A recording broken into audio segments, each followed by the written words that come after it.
Boa noite, oi, oi, oi.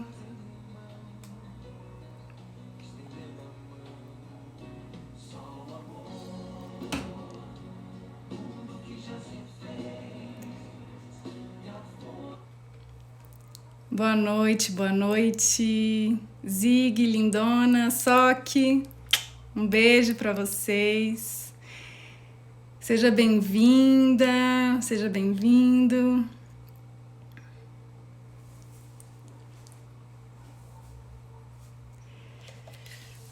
Então, vou começar aqui a conversar com o pessoal que acompanha aqui o perfil. Por aqui eu sempre trago informações assim, conteúdo sobre comportamento, sobre personalidade, sobre um olhar para dentro da gente, né, pra gente entender um pouquinho quem a gente é, por que a gente se comporta como a gente se comporta, por que eu ajo como eu ajo, enfim. Eu acho que para essa primeira live eu não podia falar de outra coisa senão falar sobre as emoções. Ontem, inclusive, eu fiz uma postagem falando um pouquinho dessa voz externa, né, daquilo que a gente escuta na nossa infância e que a gente traz para a vida adulta, né, que a gente traz como uma voz interna na nossa vida adulta, e que muitas vezes foram sentimentos que foram muito invalidados, né, que foram rejeitados, que foram escanteados, foram colocados embaixo do tapete. A gente ouvia que aquilo ali era errado, que a gente não podia sentir o que a gente sentia, que a gente não podia fazer o que a gente fazia, né? Muita gente falando o que a gente podia e o que a gente não podia fazer, enfim. E aí hoje eu queria trazer essa consciência do que a gente tá mostrando para os nossos filhos, o que a gente está dizendo para as nossas crianças, mostrar um pouquinho, não sei se está fazendo uma sombra aí para vocês.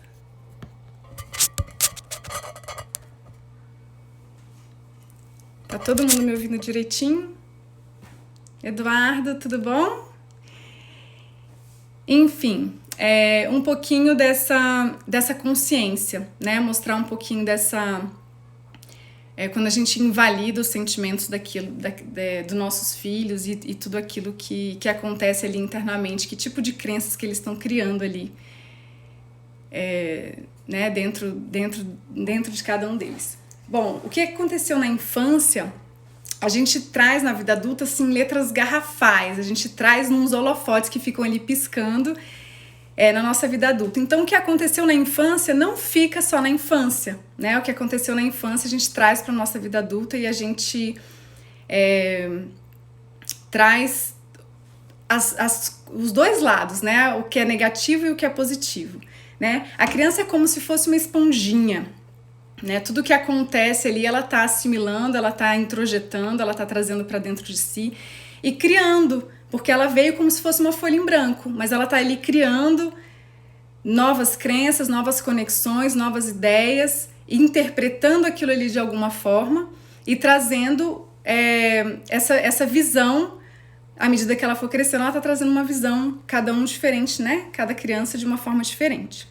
E aí a ideia hoje é trazer o seguinte, mostrar quem são essas crianças e o que tem por trás daquilo que ela faz. A gente consegue perceber alguns movimentos, alguns comportamentos a partir de uma determinada idade, né, obviamente, que ficam mais claros, e eu consigo entender como foi que ela interpretou aquilo que aconteceu antes, né, o que está acontecendo ainda na vida dela. A gente consegue fazer entender e ver um pouco dessa visão que a criança tem em relação ao que, né, o que acontece na vidinha dela.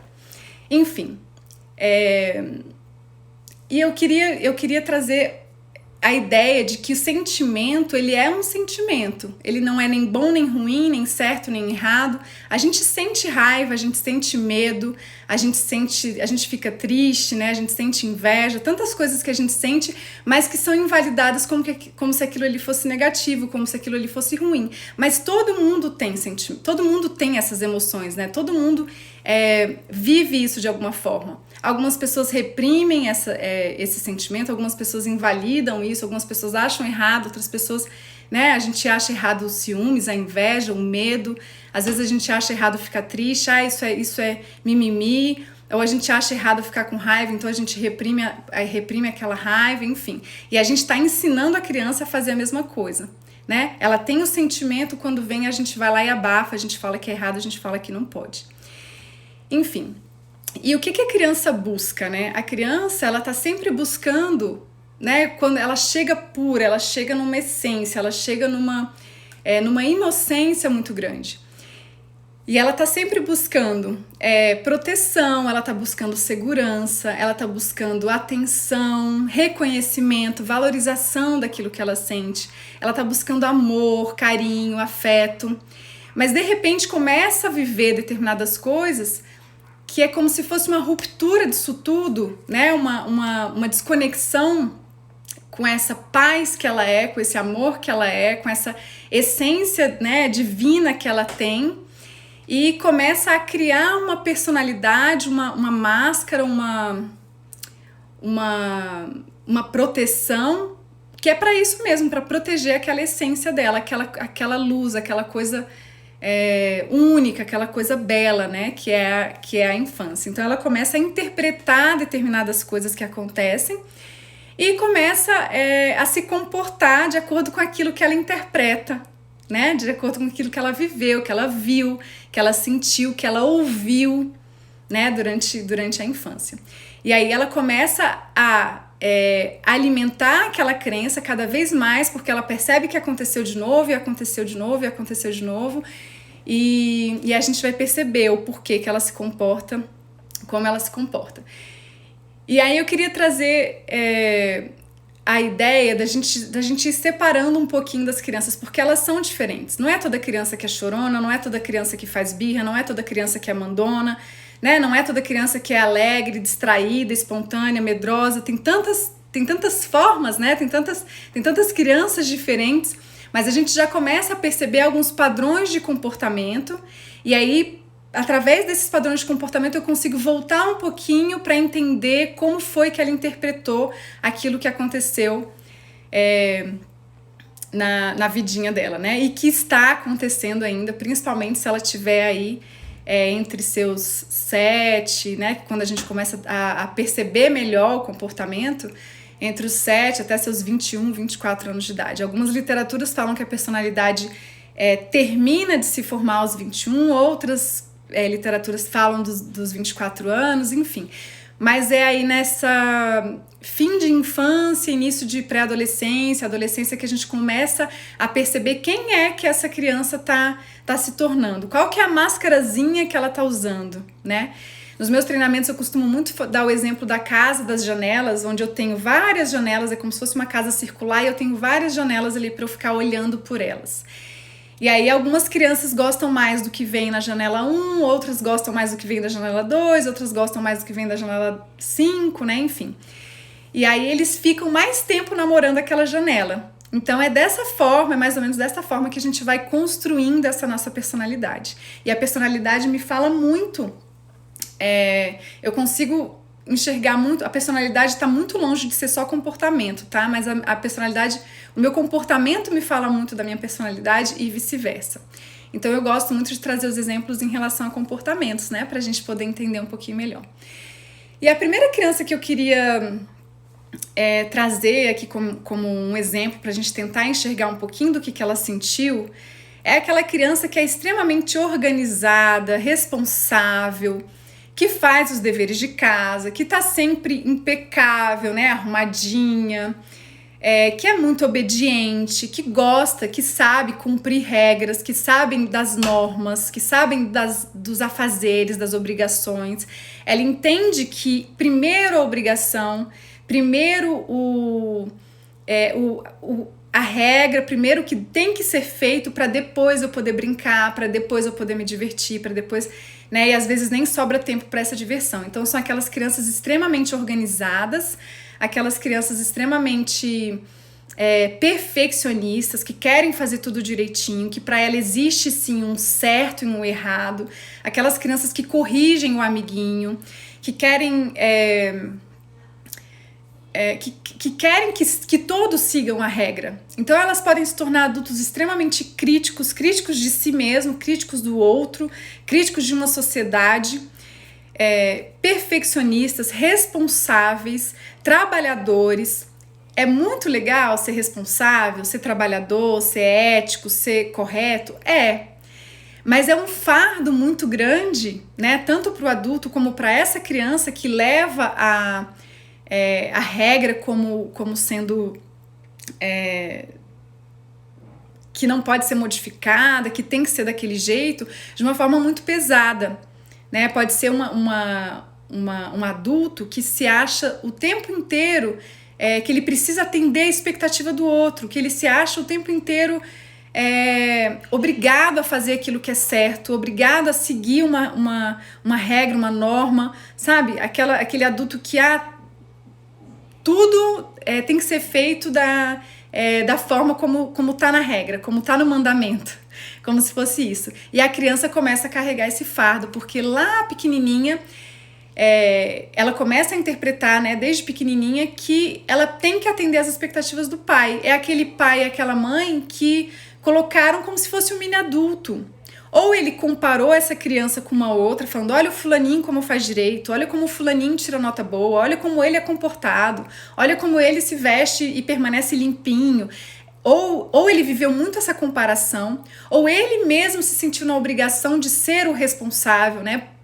Seja porque ele era o irmão mais velho, por exemplo, e ele precisava ser o exemplo para os irmãos, ou porque era a única menina, né? Infelizmente tem muito isso, era a única menina da família e era aquela que tinha que fazer tudo e ser o exemplo para os irmãos, tinha que cuidar do Beltraninho, tinha que cuidar do fulaninho, tinha que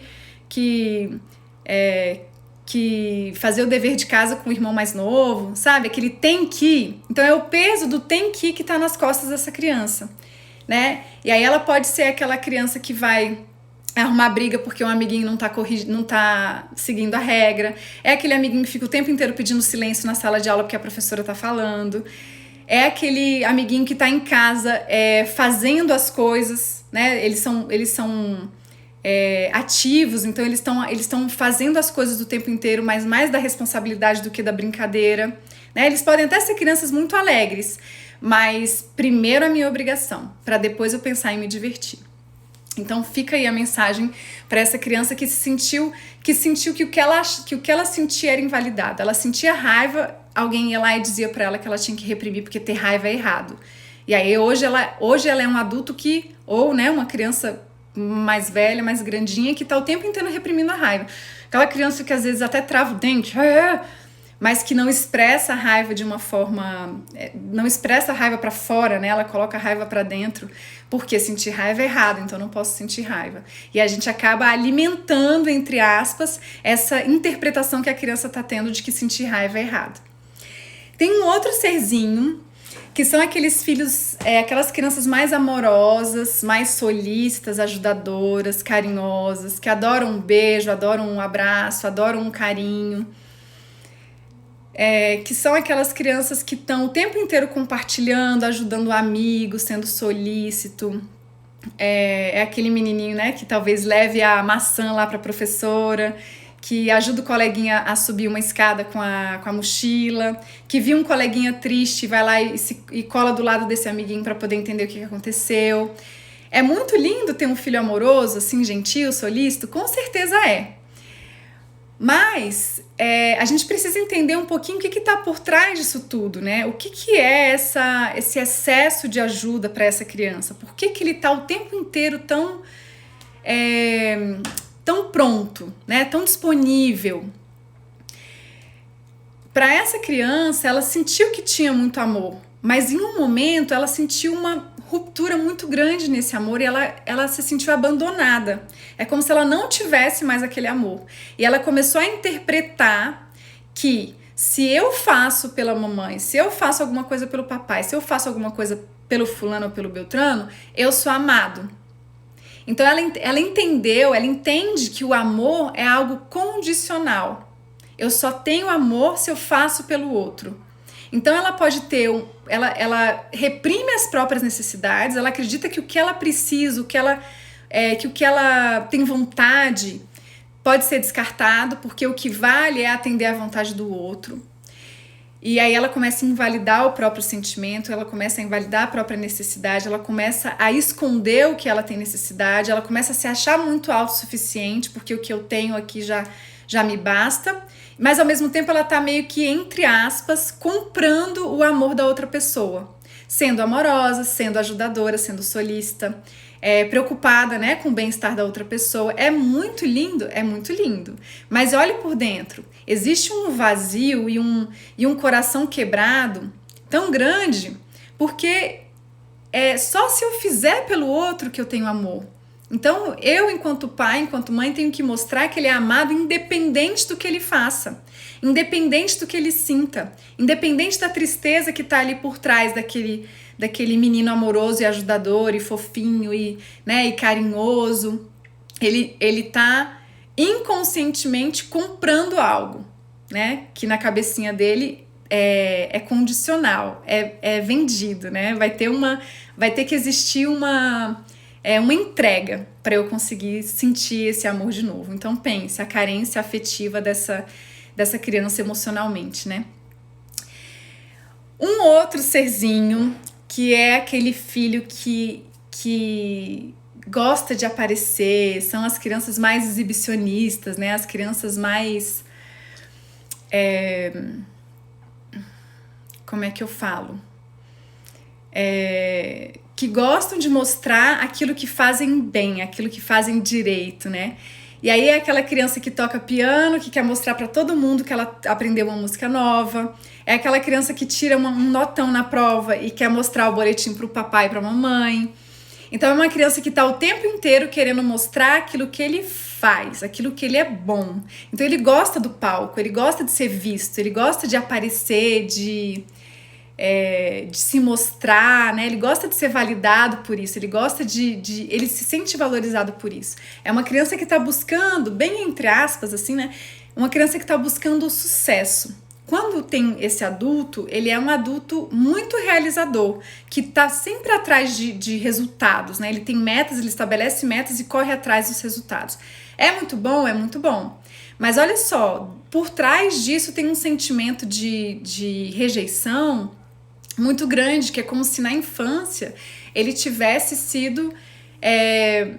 que as emoções dele tivessem sido rejeitadas, não validam o que eu sinto, não validam o que eu sou. As pessoas só prestam atenção em mim, me dão atenção, me dão amor, quando eu mostro aquilo que eu faço. Então elas se sentem rejeitadas emocionalmente, aí elas começam a congelar o coraçãozinho delas.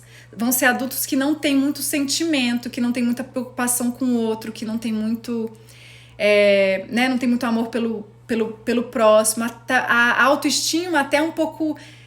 eles vivem um pouco do auto-engano, como se eles tivessem uma autoestima, porque eles são super realizadores, eles são super fazedores, eles conquistam as metas que eles estabelecem, mas eles não têm, mas eles ficam com aquele vazio emocional. Aí eles congelam aquele coraçãozinho, porque o que vale é o que eu faço, porque eu preciso do sucesso, porque eu só sou valorizado, só sou reconhecido, só sou amado quando eu tenho sucesso, quando eu mostro sucesso. Então fica esse sentimento congelado, né? Eles acabam não acessando de uma forma como deveria acessar, né, as emoções. Então a gente precisa prestar atenção também nesses menininhos muito exibicionistas para dizer assim, olha que legal que você faz isso, mas você gosta? O que você sente quando você toca o seu piano? O que você sente quando você tira uma nota 10? Né? A gente precisa valorizar o que essa criança sente, não o que ela faz, e não só o que ela faz. Eu percebo que é muito legal ter uma criança que é meio precoce, né? Que é meio uaz nas coisas que faz, né? Enfim, mas a gente precisa tomar esse cuidado para validar aquilo que ele sente. E pesquisar, né? E cutucar ali, o que você está sentindo, o que é importante para você, né? Enfim, uma outra criança é aquela criança que é mais tristinha, mais chorona, mais mimada, né? Que parece que ela tem aquele olhar de gato de botas. Ela se sente realmente diferente, ela se sente especial, ela se sente única. Mas ela pode viver muito nesse drama, nessa melancolia. Por quê? Porque lá a primeira interpretação que ela teve do que aconteceu era aquela sensação de que ela havia sido abandonada. E pode ter sido um abandono real, né? Pode ter sido um abandono porque a mãe é falecida ou o pai é falecido, ou porque realmente houve um abandono, a mãe saiu de casa ou o pai saiu de casa, ou, né, o cuidador ou a pessoa que estava ali, ou uma avó que ela foi criada por uma avó e a avó veio a falecer muito cedo. Enfim, essa ideia de um abandono, e o imaginado pode ser aquele imaginado de que simplesmente a mãe precisava trabalhar e deixou ela numa escola, deixou ela com um vizinho, deixou ela com uma babá, né, enfim, um abandono ali. E ela interpreta, todo dia minha mãe me abandona, né? Todo dia minha mãe me deixa nessa creche. E aí ela começa a guardar aquilo ali, a sentir um vazio como se ela estivesse sendo largada realmente. E são crianças muito românticas, né? Idealizam muito aquele conto de fadas. São muito artísticas, elas gostam muito da arte, né? Da pintura, da música. São super criativas, né? Então, se você tem aí uma criança que gosta muito dessas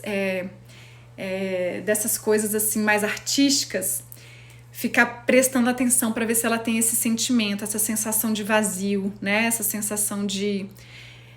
Parece até que é como se elas não pertencessem, né? O de não pertencimento, como se elas não pertencessem àquela família, aquele núcleozinho. Ela se sente um pouco incompreendida, um pouco escanteada. Enfim. E aí essa criança, né, aquela que sentiu esse abandono, né, essa ruptura aí com quem cuidava dela. Uma outra criança é aquela que a gente vê que ela é super nerdzinha, assim, uma criança curiosa, que gosta de desmontar o brinquedo, que gosta de estudar, que surpreendentemente gosta de ler livro, de estudar, que só tira notão. E uma criança que fica muito tempo isolada, muito tempo quietinha, ela não é muito do abraço, ela não é muito do contato, né? Ela não é muito do carinho, né? Se você dá um beijo, um abraço nela, ela é aquela criança que dá uma rejeitada, assim. Essas crianças, elas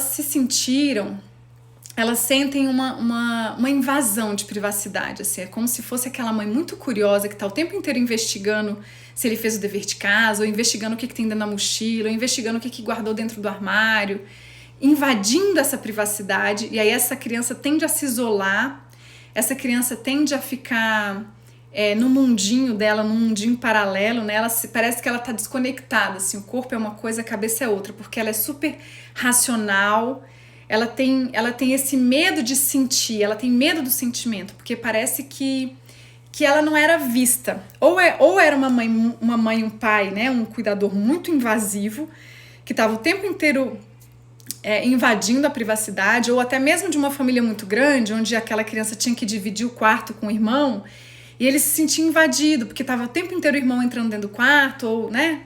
Enfim. Ou era uma criança que não era vista, assim, que os pais passavam muito tempo, né? Que passam muito tempo fora, trabalham muito tempo e a criança tá ali tendo que se cuidar sozinha. Então é uma criança que ela vai se contentar com pouco, ela vai acreditar que ela não precisa de muito para sobreviver, ela vai contar só com ela mesma. Ela vai criar uma independência muito cedo. Aquela criança muito estudiosa, que tá sempre, mas ela é muito calada, muito introspectiva. Ela gosta de ficar sozinha. A solidão faz parte da vida dessa criança. E quando eu percebo um filho assim, o meu movimento é um movimento de ensinar para essa criança a sentir de novo. A sentir seja lá o que for, a sentir tristeza, a sentir o amor, né? Tentar conquistá-la através do toque, do abraço, porque elas não são muito fãs, mas sem invadir essa privacidade. E dizer que ela pode sim ter mais do que, né, que ela é capaz de ter mais do que do que ela acha que merece, né? Ela mostrar que ela é sim merecedora demais, porque elas são crianças que vão ser econômicas, digamos assim, e elas vão ser econômicas em tudo, em relação a tudo. Quando crescem, elas são econômicas, né, financeiramente falando, mas elas são econômicas até do amor, elas são econômicas das palavras, elas são econômicas do amor, enfim.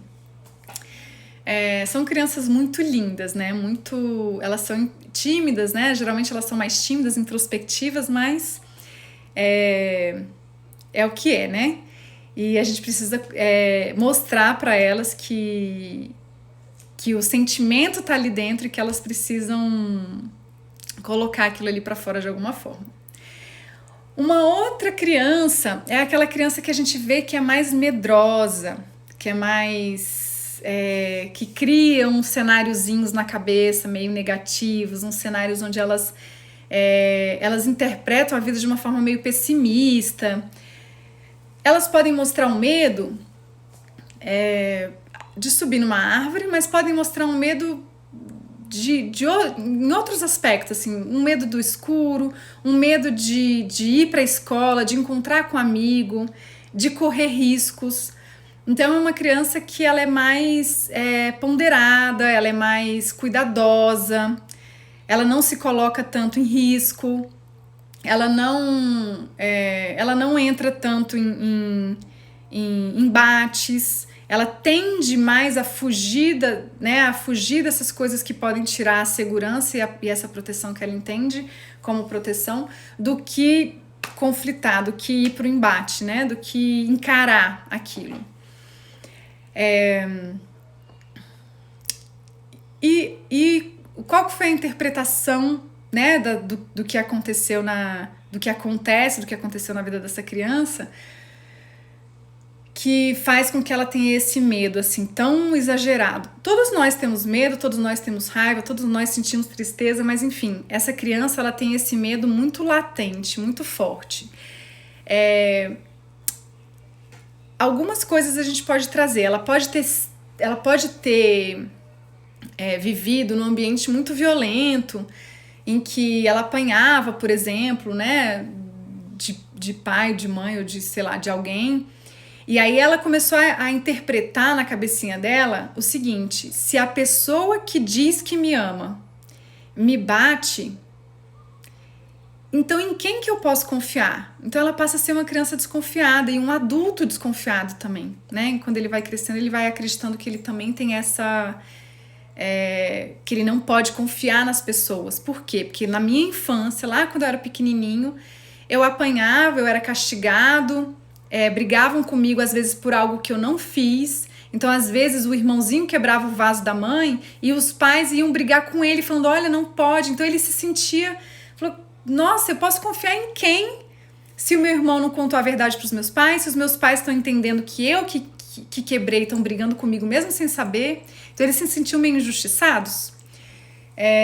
Na verdade eu acho que a palavra não é nem injustiçado, mas eles se sentiam desprotegidos, né? Eles acreditam que quem deveria dar segurança, proteção e amor para eles estava duvidando deles. Então eles passam a não confiar também nas pessoas. Então são crianças mais desconfiadinhas, são crianças que têm um pouco de medo de se relacionar, de se arriscar. E aí viram esses adultos também. Super disciplinadinhos, né? Quando adultos, são pessoas mais precavidas, são pessoas que fazem um determinado planejamento, mas que elas têm o medo do risco. Então elas se arriscam um pouco, elas enfrentam um pouco, como se fosse assim. Então é isso, essa criança ela teve essa interpretação, né, essa percepção daquilo que aconteceu e que acontece, né, na vidinha delas. E gente, não é de uma hora para outra. Aquilo ali vai sendo como se fosse um martelo, né, e um prego. Eu tenho um prego numa madeira e eu dou a primeira martelada, o prego ficou ali. Daqui a pouco eu venho e dou mais uma outra martelada, daqui a pouco outra, até aquilo ali ficar até dificílimo para eu conseguir arrancar aquele prego de novo daquele pedaço de madeira. Então a ideia é mais ou menos essa. A gente vai todo dia, né? A criança vai todo dia interpretando e a gente vai com aquele martelinho ali, mostrando para ela que realmente aquilo ali que ela está interpretando é real, né? Existe uma outra criança que a gente vai pensar naquela criança super alegre, festeira, bagunceira, extrovertida, falante, tagarela, né? Muitas até diagnosticadas aí com hiperatividade, enfim. Porque elas são muito ligadas na tomada, elas são muito elétricas, elas são muito, né, a turma do fundão, como se fosse. São crianças que estão o tempo inteiro querendo viver. Elas estão, parece que elas estão para a vida, elas são alegres, espontâneas e divertidas às vezes, até divertida, engraçada. Sabe aquela criança que às vezes solta uma piada do nada e que é muito legal estar perto dela, né, porque ela tá sempre... de bem com a vida, digamos assim. Mas aconteceu algo, né? E mais uma vez, né? Aquela história do preguinho na madeira. Várias vezes ela começou a perceber uma desconexão com o materno ali, com a mãe. Geralmente essa criança tem uma desconexão com a mãe.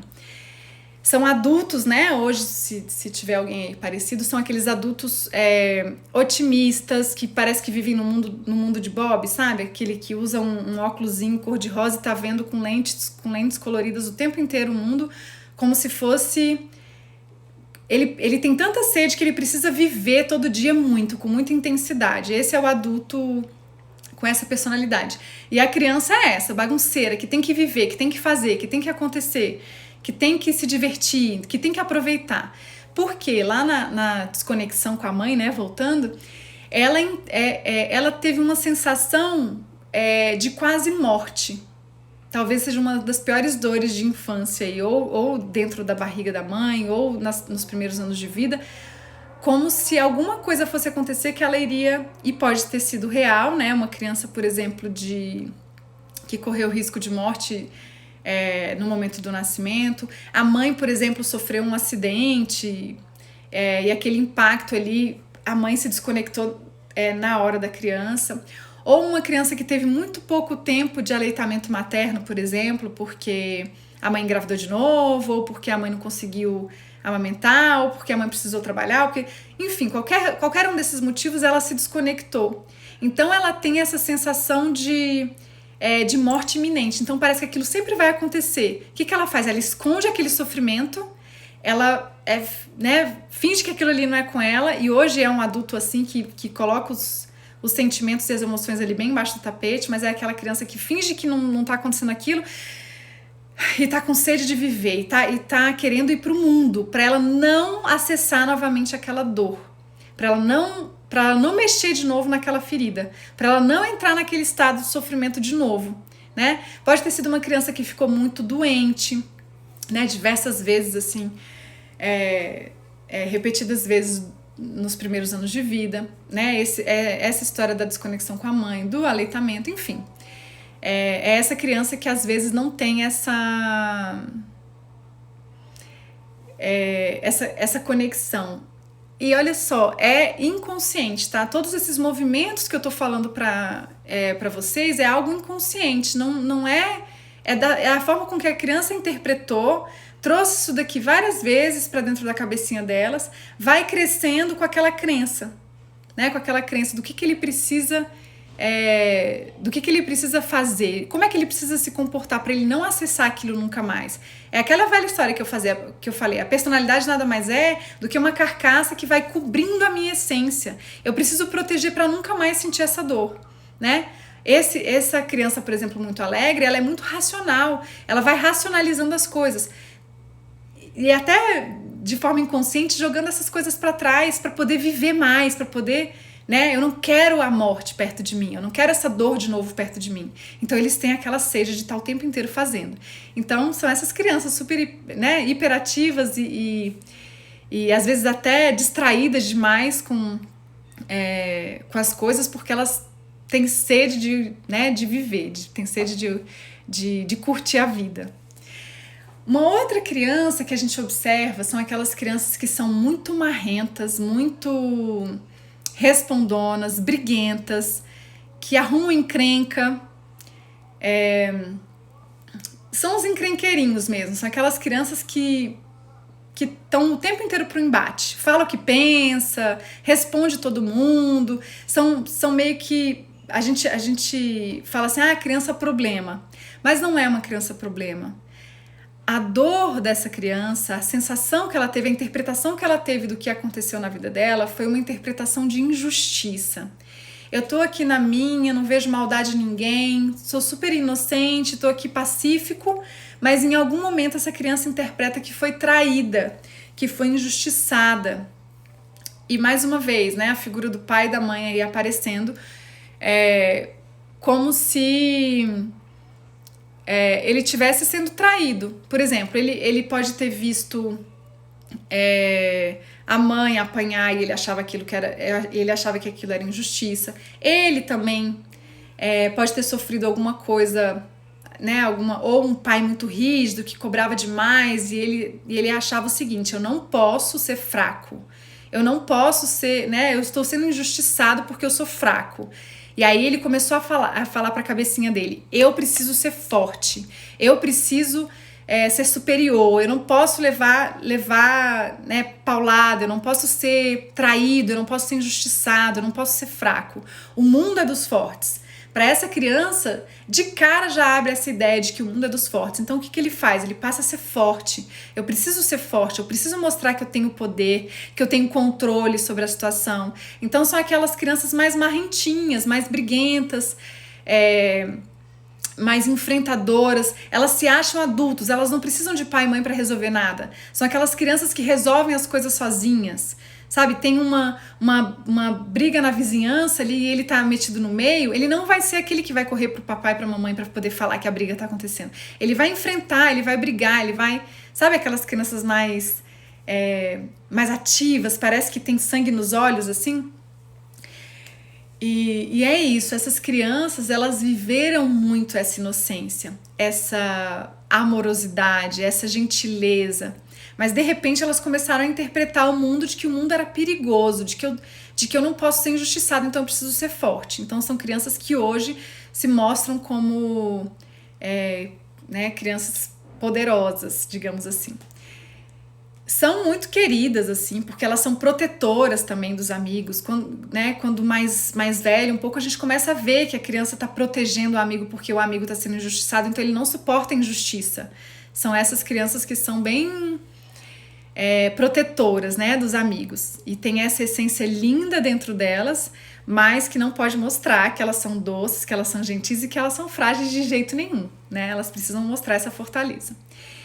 E uma última criança que eu queria falar hoje são as crianças que são pura paz, aquelas crianças extremamente pacíficas, tranquilas, super zen, que parece que estão... E que também parece que estão ali vivendo no mundo da lua, né? Elas são muito aéreas, elas são muito distraídas, descontraídas, muito pacificadoras, mediadoras de conflito. São crianças que estão ali, não precisa mexer comigo porque eu sou muito paz e amor. Elas querem até passar um pouco despercebidas. Elas são crianças que não precisam muito desse palco, né? Lembra daquela criança que eu falei que tinha o exibicionismo, né? Não, ela não precisa desse palco, ela pode viver no anonimato ali tranquilamente. Por quê? Ela interpretou o que aconteceu na infância dela, muito conflito, muita bagunça. Então parecia que era ela que estava causando aquilo. Então ela falou: eu prefiro me esconder, eu prefiro ser tranquilinha, pacífica, do que viver esse conflito, do que participar dessa, né? Ela pode ter vivido ou pode viver ainda em um ambiente muito conflituoso, onde os pais brigam muito, ou quando a mãe briga muito com ela, ou com o irmão, ou com alguém, enfim. Ou ela pode ter sido muito mimada, né? Uma criança que está sendo muito mimada, que os pais estão o tempo inteiro fazendo tudo por elas. Aí elas acabam entendendo o seguinte: eu não preciso fazer nada, eu posso viver aqui na minha paz, no meu sossego, na minha preguiça, que tá tudo bem, tem alguém fazendo por mim. Ou ela fica fugindo desse conflito. Então são crianças que odeiam briga, que não se metem em confusão, que são super pacificadoras. Se elas estiverem no meio de algum burburinho, elas vão tentar conciliar, elas vão tentar remediar né, esse mal entendido, enfim.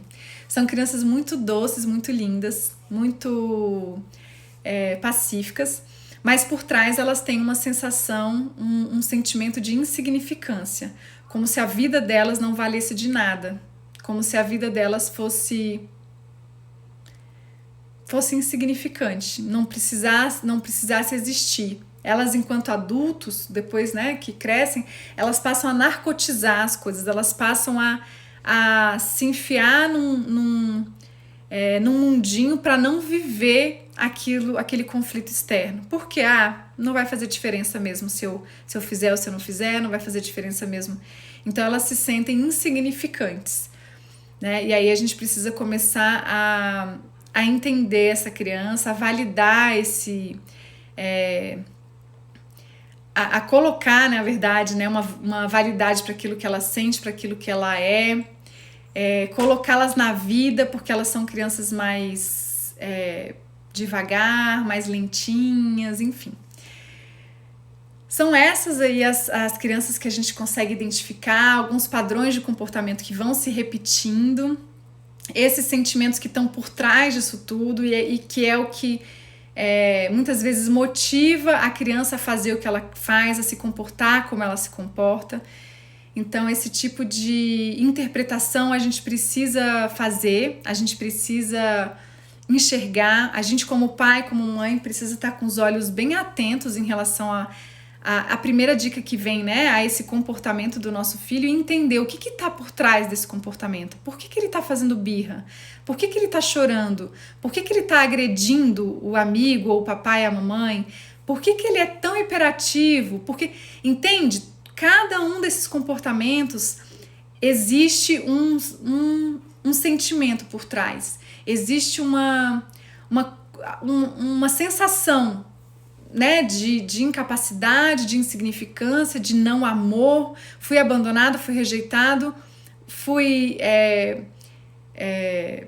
esquecido, né? O meu sentimento não é validado. Enfim, tem tanta coisa ali por trás, e quando eu entendo isso, eu consigo entender o comportamento e consigo ajudar o meu filho a sair desse ciclo negativo, desse comportamento bem entre aspas, desse comportamento ruim, né? Que na verdade não é ruim. É um comportamento que é o que é, né? E aí a gente começa a entender um pouquinho do porquê que ele faz isso. E é dessa forma que eu venho aqui para ajudar você, que é papai, que é mamãe, ou que é um irmãozão mais velho aí, né? Que já consegue, que tem um irmãozinho menor e que já consegue ajudá-lo em algum sentido. E a gente vai estar... Eu quero trazer aqui sempre essa ferramenta, esse assunto, para a gente poder cuidar dos nossos pequenos e acreditar que a gente pode sim ter um futuro mais leve, um futuro mais feliz, tá bom? Gratidão gigantesca para quem entrou por aqui, para quem participou.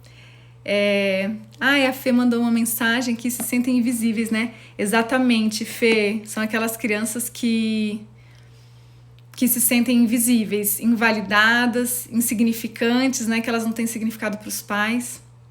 Seu André, 8. Ele é assim, ele é um fofo. Saiba que ele tem um coração doce, um coração super ajudador também, né? A gente vai falar mais sobre essas coisas, tá bom? Mas gratidão por quem ficou aqui até agora. Um beijo para todos vocês e quarta-feira a gente se encontra aqui, tá bom? Beijos. Tchau, tchau.